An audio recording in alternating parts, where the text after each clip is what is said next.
Download the AllStar app. Make your picks for UFC fights, challenge your friends, level up and win prizes. Link in description. Get it now.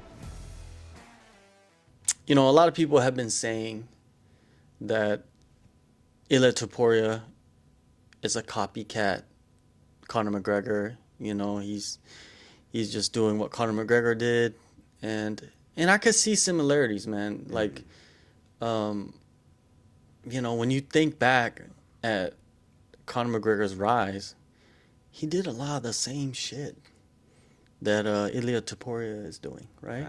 But I think the most important thing is is him like going in there and doing what he said he's gonna do. Yeah. And that's what he's doing right now. Right. Like, I don't care if you call him a copycat, but the man can fight, and the man can talk. Yeah. And sometimes he says the most ridiculous shit. It's true.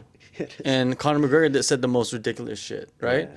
But does that mean he's just like stealing from him?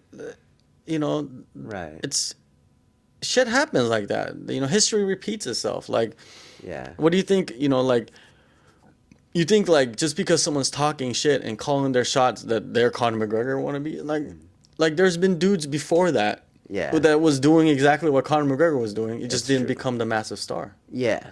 Right. And so like I think people immediately think to Conor McGregor as that like first example because he became the most popular one. But it's like, yeah, I mean the blueprint is just talk a lot of shit, like some to borderline ridiculous levels, and then you back it up in the cage. Right? It's like obviously that's very, very difficult to do consistently over like a bunch of years against fighters as tough as Alex Volkanovski and Max Holloway. But it's like, but yeah, talking shit and then backing it up, like that act in itself is not specific to Conor McGregor. It's definitely been done before. But yeah, there's probably just like some of the antics that that Conor McGregor kind of, I think, brought into MMA, like wearing suits and stuff like that, where it's like, oh, all right, you know, now people dress better at like those press conferences and stuff like that. So like, there is that, but yeah, people have been doing it already. Maybe not to the same extreme as Ilia. Maybe that's what maybe that's what Max Holloway was like insinuating. Well, it's not nothing. It's not nothing new, let's say. Right. And you know, at first, of course, a lot of people will say, "Oh, you're like following the blueprint of this person, or you're copycatting this person, or whatever." And sometimes you do have to follow the blueprint. You follow the blueprint of everything, like training. You follow a blueprint. Yeah. Like, what are you gonna be like? No, I'm not gonna follow that blueprint because Conor McGregor followed that blueprint, Right. and it worked. You know what I mean? Like, I don't understand this whole like accusations of this, because when you're the guy that gets on the mic and is so confident in himself to call your shots, to like lure people into a fight that you want to be in, or even challenging people to fight the way that they usually fight, because you know how to combat that and you're ready for all of that. Right. This guy is like, his level of trash talk is nothing new, but his ability to talk trash and then do what he does in that cage is not new either. So it's just like, just let him be who he is, you know, let him talk trash, let him, like, because it seems like he knows what he's doing, right? He just knocked out two guys that don't get knocked out, and two guys that are the greatest in that division ever. Right. And he knocked them out back to back. Yeah. Like, Conor McGregor didn't do that. Right. Conor McGregor didn't knock out back to back two of the greatest guys in the division. He knocked out Jose Aldo, and who else did he knock out? Alvarez, was it? No. It was Alvarez, right? Yeah, it was yeah, Alvarez. okay, yep. But that was at lightweight, right? And you know that when it was that time for Conor McGregor, that was like an unbelievable time. Like, he was in the Matrix. Like, the performance that he had. Right. The one thing that Topuria is not going to ever have is that flamboyancy of Conor McGregor. Yep. Because Conor McGregor's style That's true. just magnified everything because he was just so smooth with it, right? Right. Like Topuria, he doesn't have the physical gifts.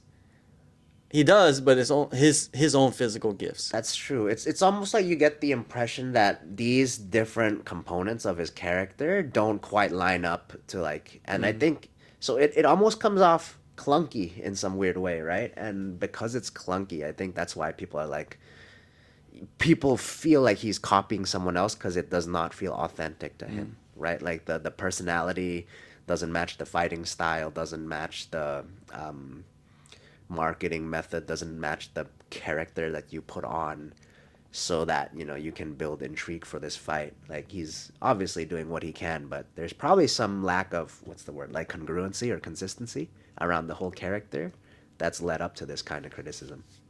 Also, Topuria, I think, like, if you're gonna make a comparison to Conor McGregor, like, you saw Topuria come into the UFC the way he is now still. Like, he was wearing suits. He was like, he took it like a more professional route. Right. Even before the UFC, I think. And okay. then he had the backing as well. Yeah, Like, it seems like he has things going on in his life before he even got a title shot, before he even got a belt, that was going on behind the scenes. Right. You know, he has great connections with, like, other sports, you know, other major athletes, you know, from the countries that he's from, like Spain and Georgia. And yeah, and it's cool to have two countries backing you as well. You know what I mean? Like, they support you 1,000%.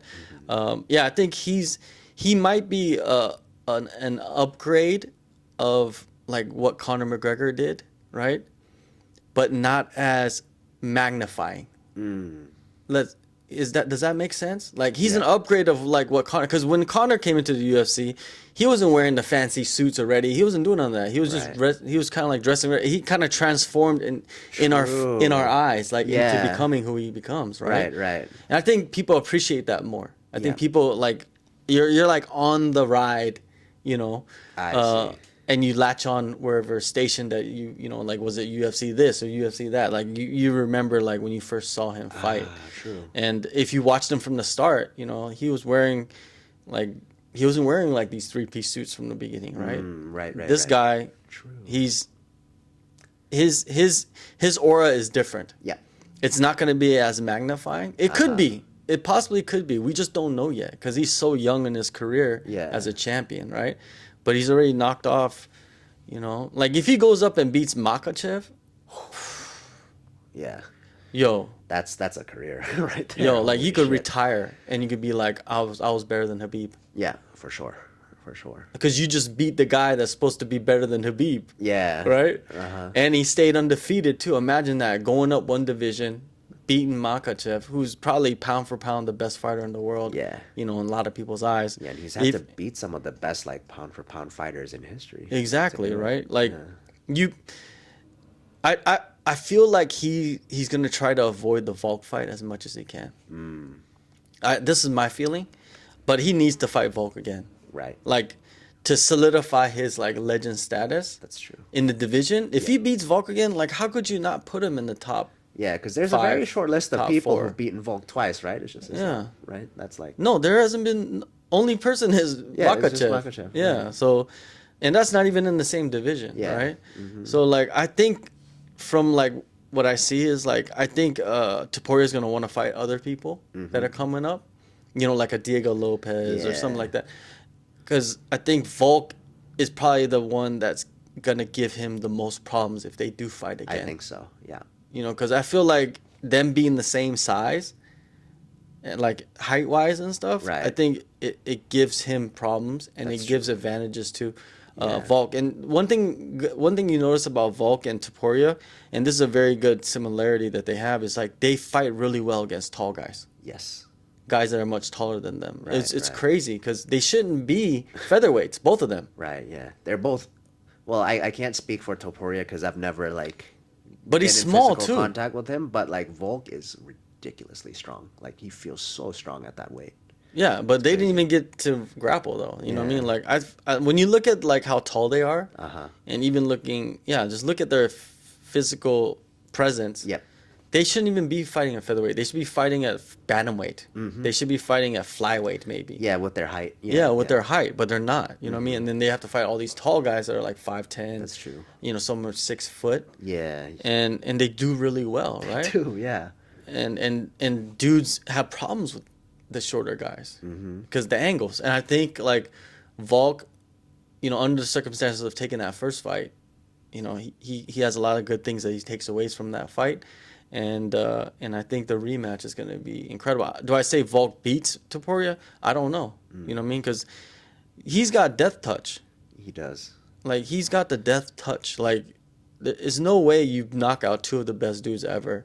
And a guy that's never been even dropped. I don't even think Holloway was ever even dropped in a fight. I don't think he has been dropped. Yeah. So, like, that was the first time he got dropped and he got knocked out. You know what I mean? Like, it's insane. I just can't wait for Topuria to fight more just to see how much he can build his momentum and his legacy. Yeah. And he's got all this beef going on with, like, Paddy Pimblett and Conor. Like, everybody hates him, basically. Yeah. And that's a good thing for him. Right. Everybody hates him. Everybody wants to fight him. Yeah, that's good positioning for him, for sure. Yeah, I think it's gonna be fun and interesting to see where he goes from here. But yeah, man. If is he a copycat? Maybe in certain people's eyes. Right. But I think that he's completely different from Conor McGregor. Yeah, I like think, the rise is different. Right. I think he's seen what works and he's trying to follow that like as much as he can, whether that's from Conor or not. Yeah, he has a $2 million gym in his home. Yeah, that's fucking amazing. Like who can afford $2 million gym in their home? Nobody. Right. Yeah. Like the margins and like it just doesn't make sense unless like you really want to put in that kind of money for your own benefit. Like that's a money pit for anybody else. Yeah. Like the dude clearly has something going on behind the scenes to where he can afford a $2 million gym, or he has sponsors that are gonna pay, and that's an incredible sponsor to have. Is like, oh, we'll build a gym in your home, and it's gonna cost $2 million. Yeah, I hear business wise, he does great in Spain. Like Yeah. with some of the other stuff he's involved with, I don't know what he is. He must be something, man, and he has the look too. You know what I mean? He looks kind of like he looks like the guy from the Dos Equis commercials. Most interesting man in the world. Yeah. He has that kind of like vibe when he's in the suit. I see what you mean. Yep. Yeah, he has that like Spanish look. Like, Yeah. you know, he'll say something in his accent, you know, and be like drinking, you know, scotch on the rocks or some shit. True. Yeah. He gives that vibe. Like, I could see him being extremely marketable. Yeah.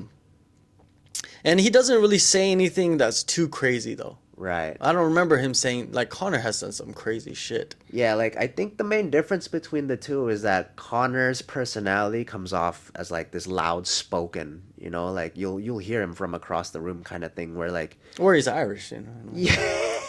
That too. Even Right? around Where like Irish. with Topuria, it's like it's almost like his real aura, so to speak, is a little bit more soft spoken. And like nothing wrong with that. There's like a quiet confidence to it. But Conor was loud confident, you know, and like that's a big clash as far as like how those two can be perceived.